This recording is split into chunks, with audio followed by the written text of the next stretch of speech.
गुणगान किया जाए। आपने इतना बढ़िया काम किया, कभी सोच ही नहीं रहा था कि आप इतना बढ़िया काम कर रहे हैं।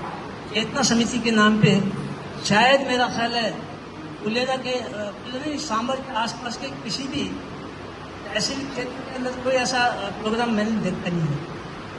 इस खुशी के अभी एक मैं पहले ही कह देता हूँ, आप इस सबका ध्यान में रखो। इस समिति के चेतना समिति के विकास कार्य के लिए 5,000 रुपया मैं आपके सबसे दे रहा हूँ।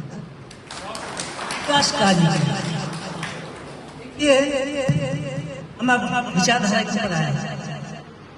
ये देश आज के 2,500 वर्ष पहले मध्य देश कहलाता था और सम्राट अशोक के टाइम पर वो समय था जब इस देश को सोने की चिड़िया कहा जाता था। इस देश को जाना जाता था सोने की चिड़िया, यानी आज के 2,000 वर्ष पहले। उस समय इस देश में किसी मकान के ऊपर ताला नहीं लगता था। बुद्ध का देश था, विचारधारा का देश था और इस देश के सारे नागरिक बौद्धिस्ट थे। लेकिन आज स्थिति बिल्कुल ही विपरीत है, उल्टा है।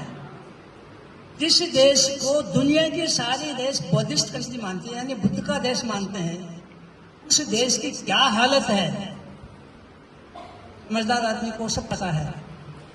ऐसी हालत हो गई है जिसकी हम कोई कह नहीं सकते, इन शब्दों में इसका किया जाए। तो देश दुनिया में विश्व गुरु कहलाता था उस टाइम तक, सम्राट अशोक के टाइम तक, और 1,000 साल तक बुद्ध की देशना इस देश की चलती थी। इसके माध्यम से जो देश, जिस देश में बुद्ध पैदा हुआ, वो यहाँ से बुद्ध को मिटाया गया और आज दुनिया के 45 देशों में बुद्ध को मानते हैं। 5 देशों का मैंने खुद ने भ्रमण किया है, थाईलैंड, कंबोडिया, लाओस, वियतनाम और बर्मा। इन देशों में बुद्ध के अलावा किसी को जानता ही नहीं।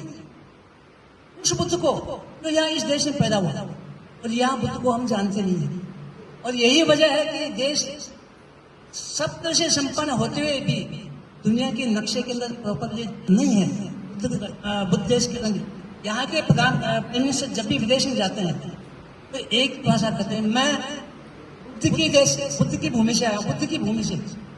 यहाँ आकर के बुद्ध को भूल जाते, बड़ी विडम्बना है। आपके पूर्वज, मैं ये कह सकता हूँ, आपके जो जितने भी लोग बैठे हैं, 50वीं पीढ़ी इस देश के बौद्धिस्ट थे, जो आपके पूर्वज थे।